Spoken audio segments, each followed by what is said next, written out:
Misfits.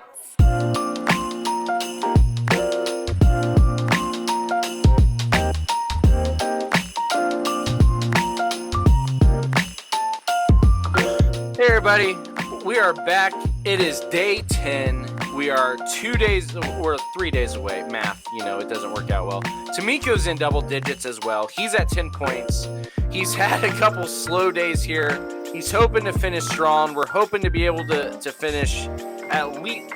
We're shooting at this point. The goal is 15. So we're gonna see how well he can do. Yesterday, he got Isaiah just because that's his go-to guess at this point. And today we're going to see where we are going and how well he will do with this image. Seeds.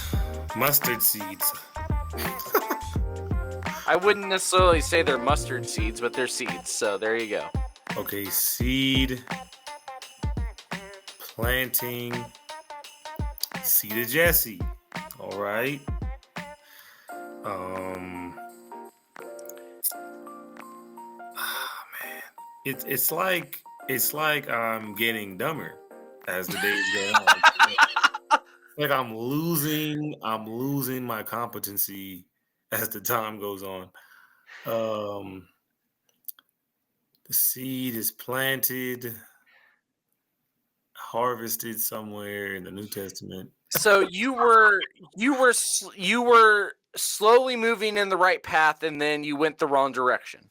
Right, seed of Jesse. It is not the seed of Jesse. Okay.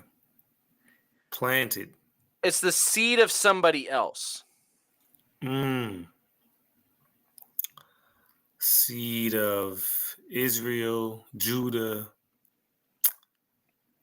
David. So here's the verse, and this should give you the chapter real easy. So you should at least be able to get out of here with at least 1 point. Let me see. Talk to me nice.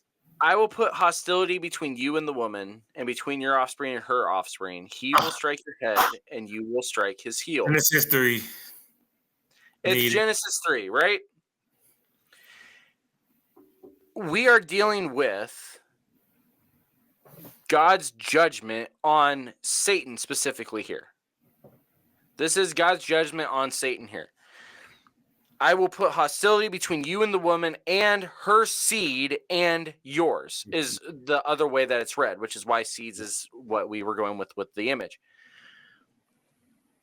We know this, that seed that will strike the head of the serpent is Jesus, right? Yeah. We know this. That is what the Messiah, this is the first idea of the Messiah. Somebody from Eve is coming, and he is going to set things right. We know that, we understand that. Most people don't call this a Christmas passage. This is one that almost every year we have thrown this one in because I think it's one of the more important ones that doesn't get read at Advent time. Is that this idea is we've been waiting on the Messiah since the third page of the book.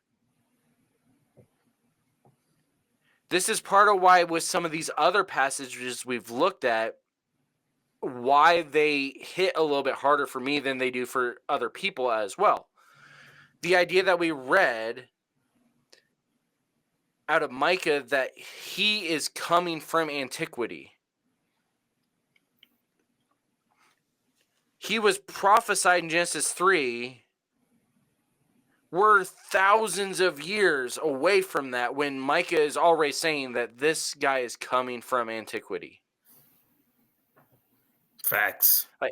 It's a big deal all the way through. But there's another thing related to what we read yesterday that, Temeko, I'll give you a half a point back if you can tell me how this also relates in the message between what we read yesterday and what we're reading today. If you can even remember what we read yesterday.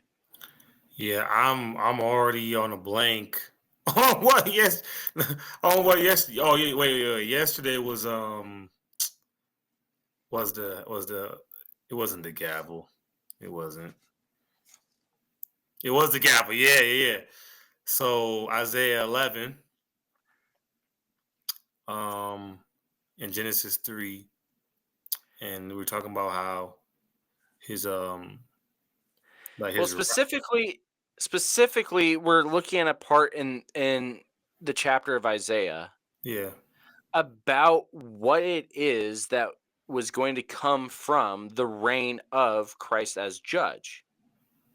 Oh yeah, The peace, peace righteousness. was the big deal, right? Yeah, But one of the images that is given is this idea of the fact that the baby will lay near the pit of the cobra. yeah. The Won't toddler be harmed. will put his hand in the serpent's den. Yeah, What is the passage here that we just read as far as who it is that the hostility will be between? Mankind and the devil, but the devil is being represented as the that's it. serpent.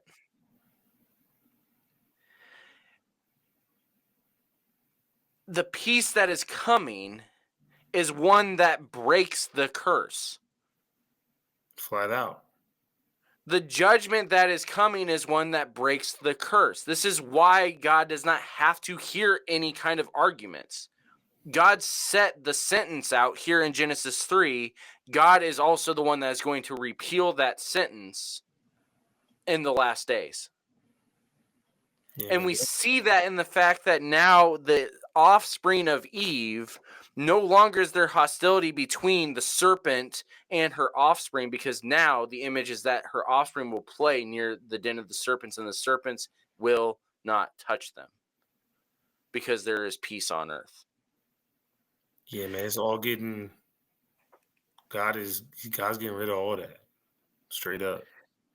So we'll give you you got a full point off of that. So we're at 11 at least. We're slowly moving our way through. We are also slowly getting into the why we talked about this with Joe in the last full episode we did when we talked about Advent, as far as why I always like the idea of Advent more than I do Christmas as well, is that when we actually start to reflect back on all of these different things that the people were waiting on, we get a much bigger picture of who it is that we are awaiting to come than just when we read Gabriel's proclamation or Mary's proclamation or Zechariah's proclamation or Hannah and Simeon and everybody else. So we'll continue through this. We've got a couple more as we go into day 11 tomorrow.